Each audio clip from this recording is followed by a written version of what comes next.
Hello and welcome to Leaders of Tomorrow, ET Now special initiative that celebrates the undying entrepreneurial spirit of micro, small and medium enterprises. This is the only daily MSME platform in the country, a show where you can voice your concerns and get answers to all your queries directly from our team of experts. We understand the issues that you, the MSME entrepreneur, face, and the show aims to bring you the most relevant and the most updated information on everything related to your queries. We are taking in your questions tonight with our panel of experts. I have with me in studio Sushant Mitra, he's the founder of Lead Angels.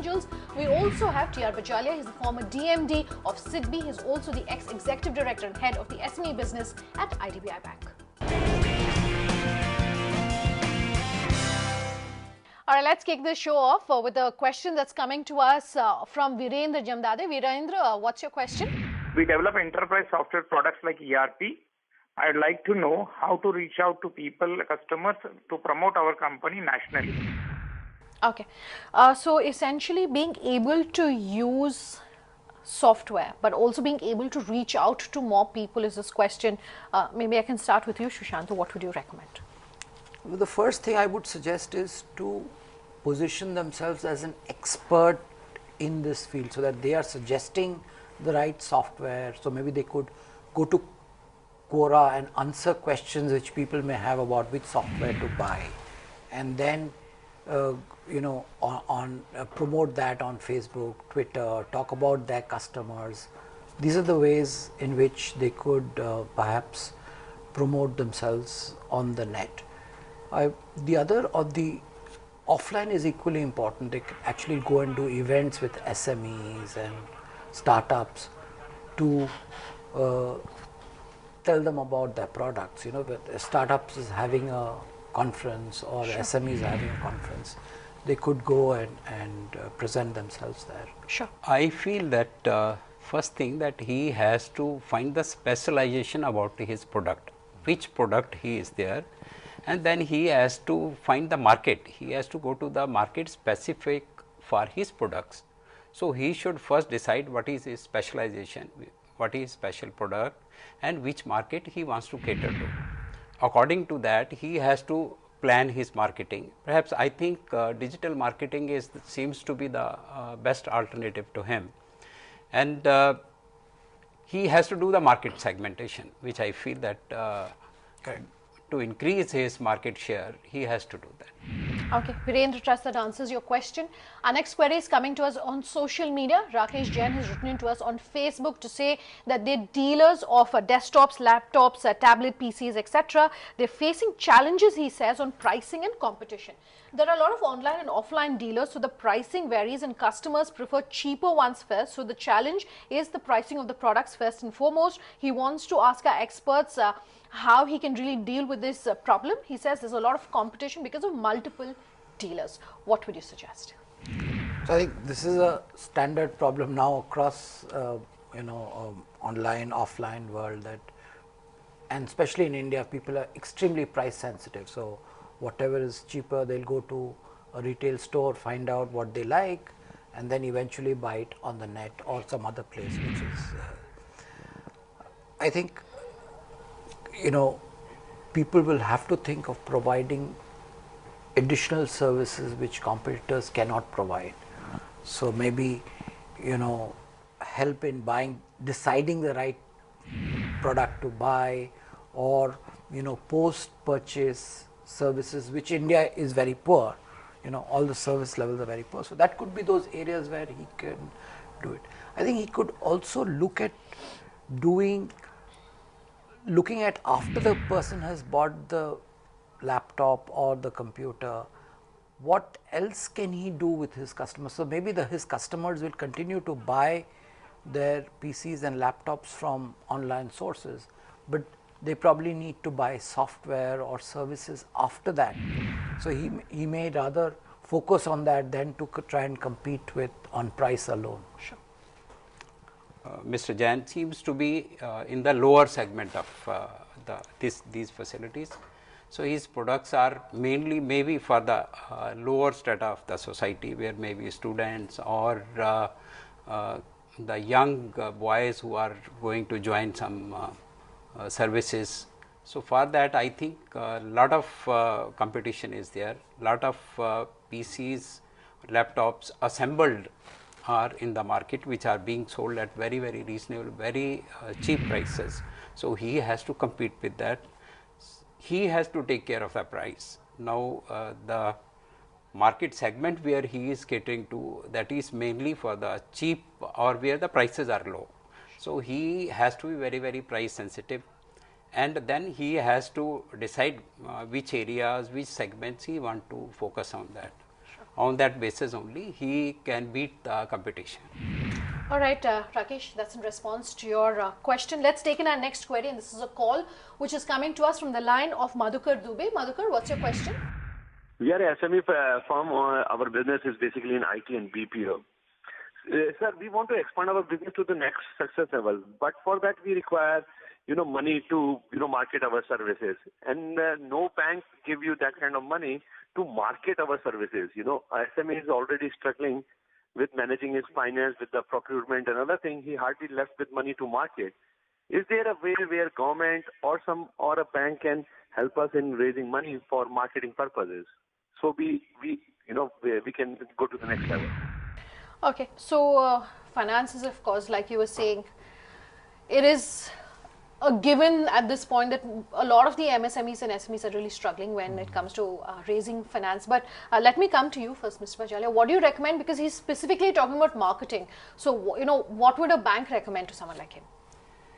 You see, this BPO, like this is a service industry. Okay, the service industry, they enter the market perhaps with limited funds at their disposal. The security available to the banks is also minimum. Now, when the banks consider any proposal, one thing is it has to be financially viable, and then it should be adequately secured by collaterals or primary securities. In this case, banks may not be sure about the cash flows, because he is setting up that BPO, don't know how much business he will get, what will be the flow of cash flows to meet or to service the loans, and then security also he will not be having. So, banks definitely will be having some concerns, but if his requirement is about 1 to 2 crore rupees, he is working in this leased premises. Perhaps now the government scheme that under credit guarantee scheme up to 2 crore loan can be given to this type of companies. Perhaps he can make use of that, which the banks definitely will be going to consider. All right, that's in response to your query, Madhukar. Trust that answers your question. Let's come to our next query, and this is an email which is coming to us from Milind Chitawar. Milind says that they are in the energy services business and they provide services for energy conservation, from idea to implementation, safety services for petroleum, for the petroleum industry as well as other industries. He's written to us to say it's often said that innovation is needed for building competitive advantage, but at the same time, replication is needed for growth. How do you handle innovation and replication simultaneously? I know some of India's best known companies, at least from the IT space, pride themselves on the fact that they get repetitive business, and so it's just that same process which is getting replicated. But if you were to say, if you were to advise Milind, what would you have to say? Both are required. If you just have innovation and you're not able to build scale, what will happen is that your pricing will be high and customers will start looking for cheaper alternatives, and maybe the innovation that you have developed, other people will be able to copy, and you will be both sort of priced out and as well as not be innovative. So the challenge is that you must be able to separate the two departments, that is the people who will keep on trying out new things and the manufacturing department where they will keep on trying to find what is a lower way of producing something and how can you expand without adding cost. So, I think you have to keep these two things separate from an organizational perspective, and then combine it at the management level. Okay, Milind, that's in response to your question. In fact, gentlemen, let's take a very quick break at this point, but we'll continue answering all of your queries on the other side. Just stay tuned.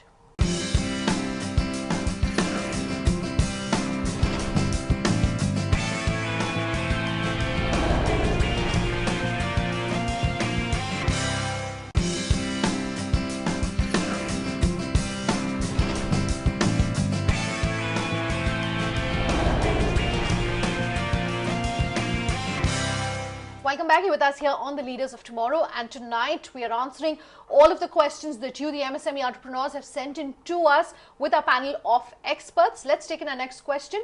This is a call that's coming to us from Tarun Tong. Tarun, what's your question? We are into the computer repairing and service business. There is no proper infrastructure like basic physical and organizational structures and facilities needed to operation for the enterprise, and also quality planning not provided, which will be help my company or other companies to grow. So who can provide me the proper infrastructure or quality planning details, etc., etc.? All right, thanks very much for sending us that question. So he essentially wants to know what our experts and what the two of you gentlemen are really suggesting when it comes to helping his company grow. Mr. Tarun, he is in computer repair services. He is not sure what sort of structure he should have, and the marketing side. You see this, perhaps he might have started at a very low level.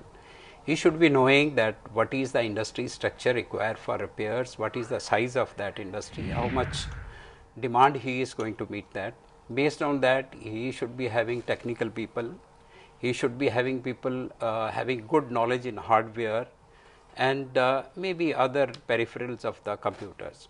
So the structure, you see this, it is not a one-man show or two-person show. If he has to grow, then he should be having a proper structure where adequate number of employees should be there, which will take care of all the peripherals of the computer side, and based on that only he is going to get more and more business, and it depends on how timely he meet the requirement of the client, how fast he caters to their requirements, and how competitively he does that. So based on that, I think he has to decide about the structure, the size of the company which he is going to set up.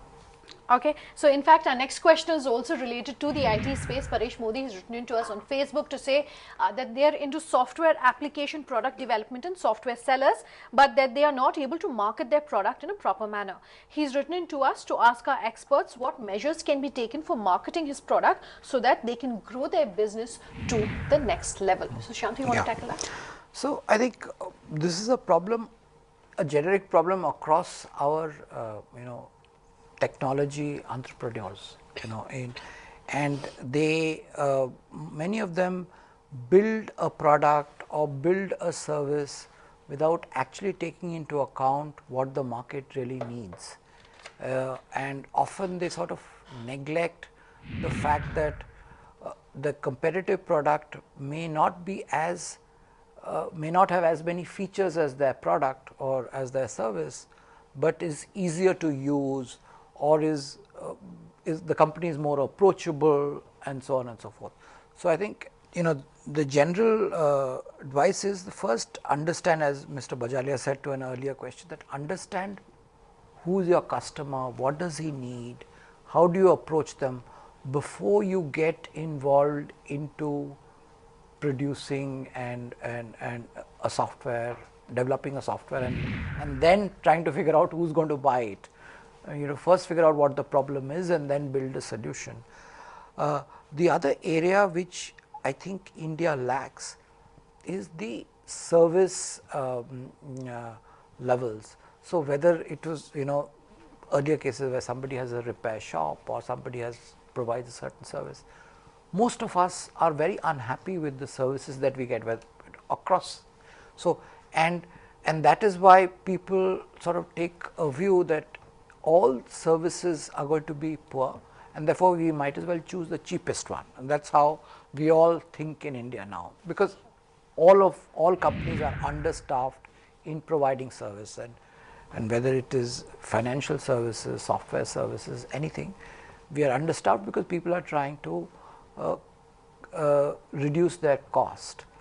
But I think if you have to be a long-term player in any space, you have to in fact not only be adequately staffed, you should be over adequately staffed to ensure that your customer request does not get unanswered, and only then will we as a nation and businesses move out of this phase of having this complete focus on price and therefore complete disregard to service. All right, Paresh, that's in response to your question. Thanks for sending in that question to us. Our next query is coming to us via call from Manohar Bhojwani. Manohar, what's your question? We are processors and exporters of agro products, importers and exporters of pulses, and we want to understand the path of the marketing and networking of the agro product and pulses in national and international market. All right. I remember in one of the previous shows, we had someone who was, in a similar agro business, but looking at exports. So what would your response be to Manohar? The person, Mr. Bhojwani, he is in agro processing, and he is mainly in commodity market. Now he wants to sell in the domestic market as well as in the international market. Now for domestic market, he has to supply to the wholesaler. Okay, and depending on the market size, like metros or maybe eastern region or western region, or he has to segment the area where he has to focus on that area. Sure. He can't take care of everywhere that he will a particular suppose choose particular a specific region. Yeah. Some pulses are required in Maharashtra, may not be required in eastern side, or maybe rice, the quality which is used in west is different from the east. So he has to focus on those markets, and based on that, I think his my suggestion to him is that if he has to go for the marketing, perhaps he may create a website. On website, he has to make a profile where he can list all his products, all the best quality of his products, where are the sources from where he is getting, and which are the market where he can cater to that. Based on that, and he has to give the maximum information about the product. Sure. Generally, it is a 80-20 rule, which says that 80% information should be based on value. Okay. And only 20% based on your promotions. Sure. Because nobody wants to see your ad and this thing, only that the information related with the product, if that is available, they will come to you. Okay. So based on a good website with good profile, and if he finds lot of this wholesaler also, he can have their email address. He can contact them on regular basis that these are the product at this price, these are available. So he can create his market, or he can expand his market. Okay. Anything you want to add to that? Yeah, I just want to add that today, if you are in agricultural commodities and products, one of course, this basic thing is of course to go and sell it in the agricultural markets, mandis and so on. But the other is also that today there are new types of, say, online businesses which are selling groceries, or there are new modern retail chains which are coming up, where he could also explore and where the pricing could be better than what he would get at the mandi level. And finally, he can also think of, if there is a particular commodity where he is very strong, he could actually think of building a brand around that, and where he could price his product at a much higher level than what he is doing currently.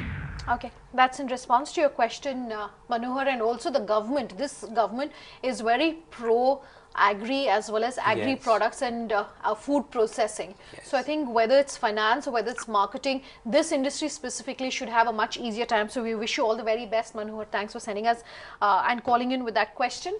Our next question is coming to us from B. Raju. Raju, what's your question?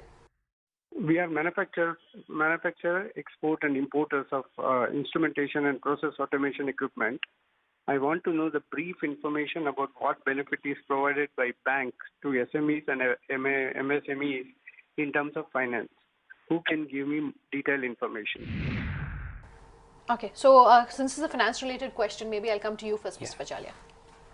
Mr. Raju, he is in manufacturing, export and import of instrumentation and processes.